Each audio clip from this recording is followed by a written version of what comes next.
Review dispenser dari Arashi, bottom dispenser ABD 04C. Sebelum kita masuk kelebihan dan kekurangan, dispenser galon bawah ini memiliki 3 suhu ya guys ya, panas, normal, dan dingin. Nah, untuk suhu air panasnya hingga 80 Celcius dan dinginnya hingga 18 Celcius. Katanya guys. Untuk konsumsi dayanya ini 5 watt untuk standby aja tanpa ada air panas ataupun air dingin ya. Nah, sedangkan untuk air panasnya itu di 400 watt. Tentunya ini udah galon bawah ya. Material badinya ini plastik dan ABS berkualitas tinggi guys. Berat dispenser ini termaksud ringan guys. Cuma 6,68 kilo aja guys. Dengan dimensi 30 kali 30,5 dengan tinggi 1 meter guys. Nah ini dispenser udah 3 tahun ya aku pakai ini.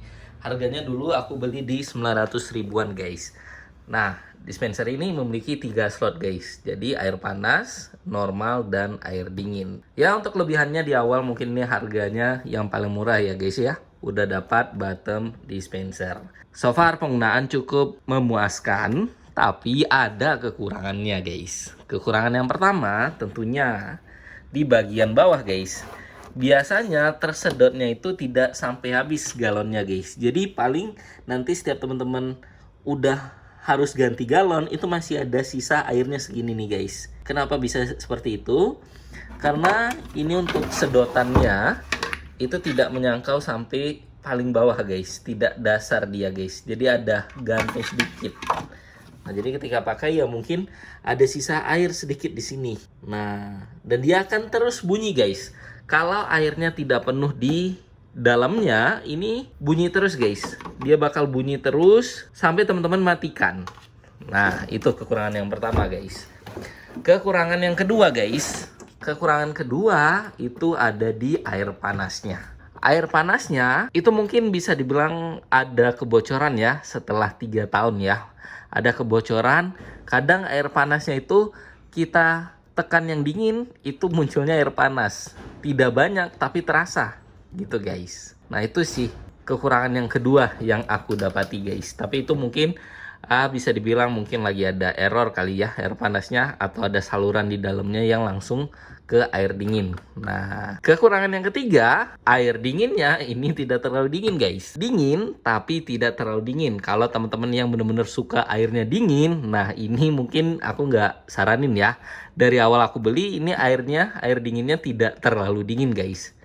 Jadi ya mungkin sebaiknya teman-teman cari yang lain aja kalau bener-bener mau air yang beneran dingin. Tapi so far menurut aku untuk harga 800.000 hingga 900 ribuan dulu aku beli ini guys, mungkin di 870-an.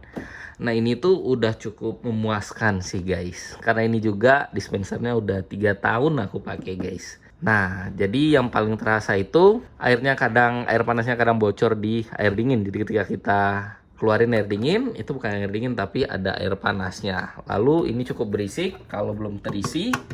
Dan juga dia nggak sedot sampai dasar guys. Jadi ada segini nih, air galonnya segini nih.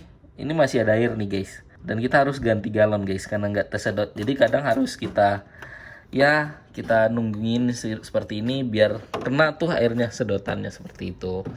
Oke, selain itu sejauh ini cukup memuaskan lah. Untuk di bagian belakang teman-teman bisa atur ya. Ada yang namanya power, air panas, air dingin. Nah ini enaknya bisa diatur guys. Mau hidupin air panas doang bisa, mau hidupin air dingin doang bisa. Nah teman-teman bisa diatur guys. Nah selain itu ya cukup memuaskan guys. Semoga review ini bermanfaat.